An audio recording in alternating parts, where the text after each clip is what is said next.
1 Edward 1029, copy, threatening traffic. Copy, moving route.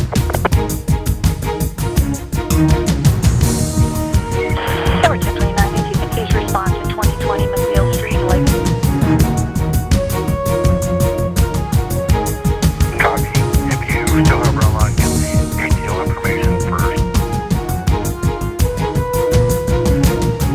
Welcome to Shooting Straight with Brad and Casey. I'm Casey Clark, your Navajo County Sheriff. Brad could not be with me on this episode and will return next month. Today our guest is my good friend and fellow sheriff, Sheriff Paul Babu of the Pinal County Sheriff's Office. Welcome, Paul. Thanks, Sheriff. Casey. You bet. Sheriff. So how was your drive up today?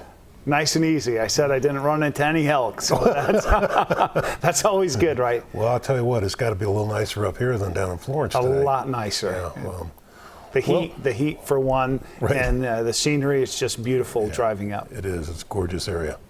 Well, listen, appreciate you coming up today to talk about what you do in Pinal County and some of the different things that we as sheriffs both face challenges over. And one of the ones is, why don't you tell us a little bit about yourself and how you ended up as sheriff of Pinal County and where you came from? And Absolutely. Well, I'm finishing my second term, and the time sure does fly, right? Sure. You know, 8 years as sheriff, and I've always lived in Pinal County, moved there in 2002, and most of our county is about 420,000 residents, and I share this because it's important. When I moved to the county, it was less than half that size. wow. So that's how quickly Pinal County has grown. And because we're in that sun corridor, sandwiched in between Metro Phoenix and Metro Tucson, Pinal County is right in between. Geographically, all our counties, your county is larger than Pinal, but we're still quite large, 5,400 square miles. And when I moved out there, my folks had already retired here. And so I've always been very close. I'm their 10th of 11 children. And my brother, who's a JP, a Justice of the Peace down in my county as well, we had both followed them out and planted our stakes as well. And Followed them out from where? from Massachusetts. Okay. So back east, and not a Yankee fan. I'm a Red Sox fan. So, but right on the border. So I get caught in the middle of the crossfire all the time. And coming out here, and my family had lived back there for 7 generations, the Italian side of my family. And so deep roots, and I never believed my mom and dad would ever move. And sure enough, they did. And I had always been interested in a career of law enforcement, served in the military. I've been mobile in the Army National Guard, both in Massachusetts and out here in Arizona, 20 years. I'm now retired. And so I was able to transfer my service out here, and had a couple deployments, which is very important to me. It's part of my honor to serve our country, not just our community, of course. Sure. Both deployed to Iraq, and also as a commanding officer down in Yuma, down at the Marine Corps Air Station, and to help secure the border there. And I'm sure we'll talk about that later, but I'll stick to my story. Did you get it secure? We did, in the Yuma sector. So there's 9 sectors from California to Texas, but that sector, 97% reduction in illegal entries and drug smuggling. And so huge success, and that's what I always talk about. That's the proof of concept. That means that we've been able to secure the border, contrary to what other people say that it can't be secured. I know that it can, because I've helped in a small, significant way, help to ensure that that was the case, and it's still secured to this day, the Yuma sector. So back to me coming out here, always I completed not only my bachelor's degree, I worked in the private sector and in state government back in Massachusetts, and finished my master's in public administration. I literally thought that maybe I'd be a town or city manager, and I had served in part-time elected office on my city council and as a county commissioner, so it's like a board of supervisors. In a rural county, about 140,000, so very similar to Navajo County, in fact, and I was one of the 3 county commissioners. And so I worked with our sheriff back there, and this was when I was 23. So in coming out here, and that was all part-time, I always had a full-time job besides that. And so when I came out here, never thought in a million years I'd run for office again. And I was a police officer. I went to ALEA, the Arizona Law Enforcement Academy. I was honored to graduate first in my class. And more importantly to me is not just getting the best grades and having the best shooting and academics, was to be voted by my peers, my fellow officers, as exemplary officer. And so I've tried to really maintain that honor and that discipline as a cop. At first as a Chandler cop, though I lived in Pinal County, and then I saw that things weren't right. And I think you had that same sense where, not to take away from the sheriff who served before, but what is it that we can do better, right? To better serve the people, the families that we sworn an oath to protect. And I absolutely knew, because of my military experience and also my law enforcement experience and my civilian education, I could do a better job. So I put myself out there to the people of my county, and I won. I defeated the incumbent sheriff by over 10,000 votes. So it was a big landslide election. So it was a clear mandate, and I changed the way we did business. So that's a quick summary of how I got there, and I've been there for 8 years now, almost 8 years. For some of the folks that live up here, Sheriff, that aren't familiar with Pinal County, you've got a diverse county in that you have an extraordinary rural part of the county and a very urban part of the county too, yes, correct? You're right, Jim. And that's where the community that I live in, Santan Valley, all unincorporated. So if somebody calls 911, guess who shows up? Right. A guy who looks like Casey and I, a deputy. And there's 95,000 people that live just there in that community. Unincorporated. Unincorporated, larger than Yuma or other like cities. You know, so it's a massive concern. That's an urban center where we have numerous different beats that are in there, and just for more, we run it more like a city. Right. And then there's more rural areas where it may take us 10 to 12 minutes just to drive to somebody's location, as we all know that experience. And so what's different and unique about our county compared to, say, a Pima or a Maricopa County, most of our citizens, the majority of our residents, live in unincorporated areas. So the demands placed on our sheriff's office are extreme. At a time when, back in 2008, when I was first elected, I have 29 less staff than I do back then. Wow. So with the demand going up in the population, overall staff. What's your total deputy strength? We have 214, and that includes me. So when you look at that, for the 220,000 unincorporated residents that we have, but then you take off the 5 that are in civil, right? And you take off the ones that are in the aviation unit, and you take off the 5 that are in search and rescue because they don't answer 911 calls, right? Now you're down to 190. And so when you look at the incorporated or the city police departments, including we have 4 tribal reservations that come into Pinal County, they have 540 cops.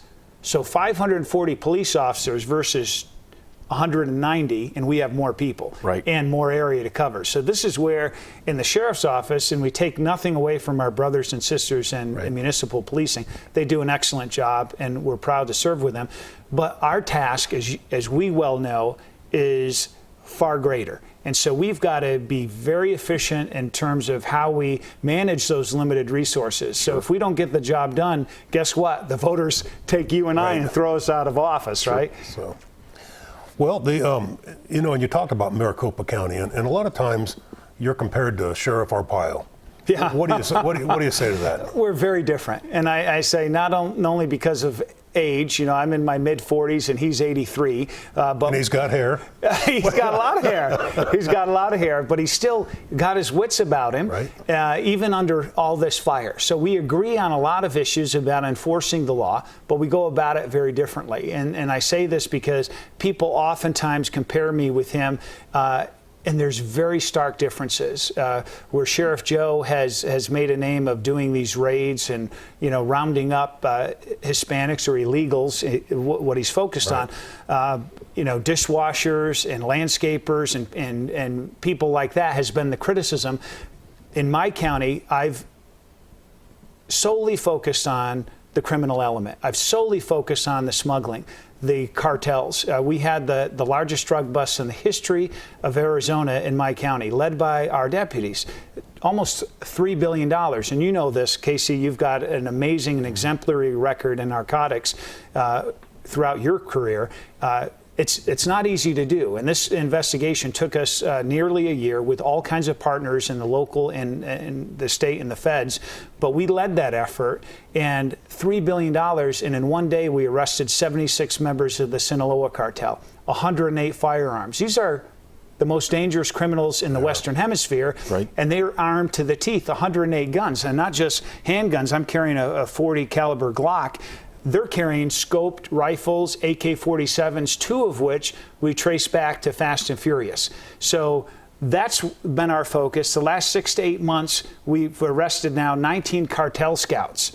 These are the lookouts with binoculars on high terrain features that are providing safe passage for these cartels. We've never let up that aggressive, heavy hand of enforcement we brought against the cartels. That's been our focus. We don't go on farms. We don't go into city halls or anything like that looking for people who may be illegal and are working here. And by the way, the Supreme Court's ruled this. We all know this, and not just Arizona. When 1070, Senate Bill 1070 came forward to the Supreme Court, separate branch of the government, they said that it is the job of the federal government, whether they do it or not, which they haven't done. So most of us agree on that. But they have decided, local, county, state law enforcement, we have no role in immigration. So bottom line, we can't be doing that. And so this is where I think Sheriff Joe has been under fire quite a bit because, and with the federal court, because you can't do that. You know, but when we say the federal government, the guys out there working on the Border Patrol folks, they're just, I mean, they're working their hearts out. You're right. It's more management when you said so it's a policy kind of decision that the higher ups have made within the administration. Here in our country, absolutely. And this is where there's been a gutting of immigration law. And this is where all of us, because we all swear an oath, we enforce the laws. We're not lawmakers. We are enforcers. And so the problem that I have and have continually expressed is the fact that the federal government, there's laws on the books. Yet for you and I and everybody listening to your show here in Navajo County, we have to abide by the law. Yet when it comes to people from a foreign country who've disrespected our law and our process, the law appears that it doesn't apply to them because there's no consequences. This is where our deputies are arresting illegals for state crimes, right? They readily admit they've been deported 8 times, 12 times, 15 times. We had a guy just a few months ago, no lie, he after a 100-mile-an-hour chase, busted through a secure gate at a senior community, and he had all these illegals in the car. We caught them all. He admitted he's been deported 20 times. And so other people have asked me this question, Sheriff, how does this happen? How does somebody get deported 20 times? I said, don't scratch your head trying to figure this out. It's because there's no consequences. Why on earth wouldn't they come back the 21st time or the 22nd time? Is because what are we going to do? Deport them? We can't even do that right. So that's the problem here. So I agree, back to your question, I agree with a lot of the same general philosophy that Sheriff Joe and others. There's a lot of anger out there, rightly so. Donald Trump's tapping into it. But I don't agree with the fact, not just because 30% of the people in my county, in Pinal County, are Hispanic, of Mexican descent, 30% of our entire state are Hispanic. So we got to be very careful, and I try to be very, very careful about this to say these people who are citizens are good, decent, hardworking people that contribute greatly to our state and to our success. And we want to distinguish what we're talking about here is that smaller portion, the criminal element, who are committing all of these crimes, that we in law enforcement, it's our job to go after, yet the federal government keeps releasing these people back into our communities. And that's where we've got to focus on the criminal element and the failures of the federal government to enforce the laws that are on the books. Which is the same thing with whether you're white, brown, black. There's a small percentage, whether you're Anglo or black or whatever, to create the crime. The other folks are good folks and are good citizens. So true. So, Well, positions of leadership. I know that you're a leader in Arizona. I mean, you've been the president of the Sheriff's Association several times, and I think you're getting ready to be. You have too. But you have some other things. I know that you are I know other committees you're on. What is it, the Rattlers or the Theft Task Force? Yeah, the Arizona Auto Theft Authority, which, if people don't know, every one of us who has an insurance policy on our vehicle, that there's a dollar surcharge and it goes into this fund. And we as a state, what we do is we stand up these task force specifically. These are deputies and officers who are not answering 911 calls. All they do is focus on the criminal syndicates. Believe it or not, it's not just the one person who's stealing a car and they're going to go use it in other crimes. There's syndicates out there, oftentimes multinational. Multinational, you're right, Jim, and the fact that they're tied back to oftentimes the drug trade or the human smuggling. Sure. We've seen cases, people at a mall, they go in shopping at a mall in Tempe or in Mesa, and literally they're still in shopping, and my deputy's in a pursuit in the western portion of my county near Casa Grande, going 100 miles an hour with that person's car, and they've got it loaded up to the ceiling with marijuana or some other drug or a load of illegals, and we call that person, they're still shopping. This has happened, and they say, no, my car's out here in the parking lot. I'm at so-and-so at the Fiesta Mall, and no, it's not. It's down in Hidden Valley. Where's Hidden Valley, right? And so you can imagine the shock on people's face. So this is where this Auto Theft Authority does a fantastic job.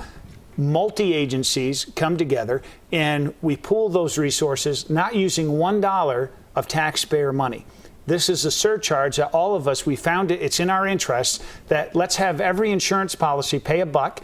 And we've gone from being the top 3, we were number 1 at one time, right, as auto thefts in the entire United States, to getting bumped down to a far lower tier because we focus like a laser beam on these criminal syndicates. And we arrest them, prosecute them, they go to prison for X number of years. And so that's what we've done with great success. So that's one thing I've been a part of, been proud to. I serve on the Arizona Peace Officer Memorial Board representing all Arizona sheriffs.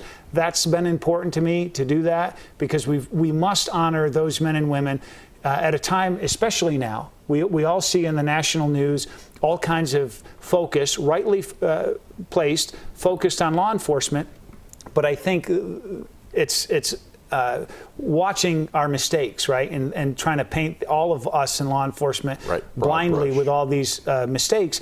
And we have to honor not just the sacrifice of these men and women who've given their lives, but in general, all the men and women every day that risk their own personal safety, their own lives, oftentimes for people they don't even know. Sure. Right? And so I believe most people in our communities love, appreciate, respect those in law enforcement, and don't buy into this whole the militarization of law enforcement and all the cops are bad.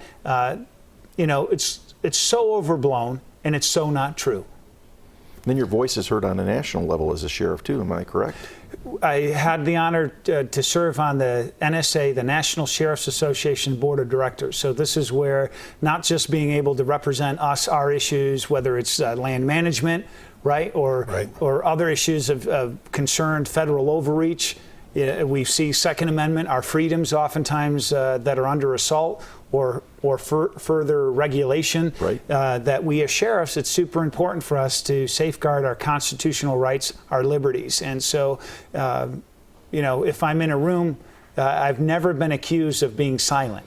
Right? You both know that. So here again, it allows me that platform to speak on behalf of those issues that are directly related, not just to law enforcement, but to our freedoms. And I think that's important. It connects back to the very reasons why I came into law enforcement as well. We have an immense, honorable duty to perform. Sure. Not only to keep the peace, but to protect our families, but to protect our Constitution, to protect the freedoms for everybody. Even if somebody's accused of something, or even if we know they committed a serious offense, hey, we've got to treat them properly, because the day that we don't, right? The day that we don't, as a profession, is the day that our freedoms and liberties have come crashing to a halt. Well, and it's part of our Constitution, and we've sworn to uphold it. So whether they're convicted and we're housing them, or whether they're just waiting for trial, it's part of that whole part of our government that we've sworn to. Well, you know, Paul, I do appreciate when you talked about the auto theft task force. Yes. Is that you called me and told me you were on that particular board, and you contacted Bruce Campbell, who's, I'm not sure if he's a trooper or DPS or what he is right now, or Highway Patrol. But anyway, the board approved that position for me, and so in January I have a person that we're going to put in there. So I'm looking forward to that. So. Well, and you have unique circumstances, not just because of the communities that you represent in Navajo County, but the interstate. We do, and we have LPRs on some of our vehicles, and just last Friday, I think we hit another stolen vehicle. So good. It's interesting. What we're both housing DOC prisoners. Yes. How many did you take in? Originally, we were set to take 250. And the riots continued up in Kingman, as we know, right? And so we had some space, so we went up to as high as 380. Today we have 372 DOC prisoners, and they're housed, and we had to do some switching around. We had all of our inmates that were in two-person cells, and so what we did is we moved all of them, because we knew them, felt more comfortable with them, and put them into the 10-person gang cells. And the reason why we did that is we didn't want to put these prisoners from DOC and from Kingman that just rioted, right? Into 10-person gang cells that could allow the environment to exist for another disturbance. So we've been closely monitoring them, haven't had an issue or disturbance since, except one of them had transported from Kingman, obviously, 30-plus baggies of methamphetamine. Upon arriving to your facility? Well, we found it as we processed them through our intake, and because we had to intake these all in 2 days. But he must have ingested it somehow, and then we all know how he got it afterwards. So, but we can't have that kind of contraband, any kinds of drugs in our facilities. Just for security, and then how they manipulate and use that for control in a facility. But it goes to tell you, where did these drugs come from? Obviously they came from Kingman, right? So what else was going on up there? I think I'm very glad that Governor Ducey has demanded an investigation, a report. There's a private prison. The MTC has been managing that for DOC, Department of Corrections, and I'm very interested to learn what exactly happened that would create an environment that would initially cause disturbances and then multiple days of rioting. Sure. Well, Paul, and that's not the first time they'd had issues at the Kingman facility either, or other facilities across the state that are private. One thing that was very interesting to me is that in Florence here a few weeks ago, one of the private prisons was on fire. I've heard nothing of that. Now, maybe what happened there? Was it an accident, or is it just nobody? It was. Okay. And this is where a different private prison, CCA, and I called the warden immediately because it was on the weekend, and I said, hey, warden, if there's anything that you need, even though I took the 380 prisoners, if there's anything that you need, I'm there to help. Besides the prisoners. Well, we could have helped still, but we're already stressed to the max. And when you not only offer help, which we all want to be able to do that, you've got to deliver, right? And when that delivery takes not just a day, but takes 4 months, you're really stressing your system and your staff and your resources. So in this case with CCA, I wanted to be very careful. And I said, warden, I said, what exactly is going on there? Can you tell me? And he said, Sheriff, this was in the back of our facility, and what happened is a dryer caught on fire and it went up the chute onto the roof, and the roof caught on fire. So what resulted was $1 million worth of damage to the facility, but they had space in their facility. They relocated. They did evacuate their prisoners to another section of their facility. So everything was contained, under control, and so I went like, I was willing to help, but I just didn't know what exactly we could do, right? I probably would have called you and said, Casey, can you help us out here? Well, listen, Paul, or Sheriff, we are running out of time. I really appreciate you coming up today, and you bet. Look forward to continuing working with you over the years. And my privilege. It's been a great conversation, and hopefully on the way back today you won't see an elk. At least on exactly. Your grill. Well, you've been not only a great friend, but you're a great sheriff and a leader in our state, and I'm proud to be counted among your friends. Thank you. And you as well, Jim. Thank you. Thanks for joining us on this edition of Shooting Straight. And stay tuned for our Most Wanted.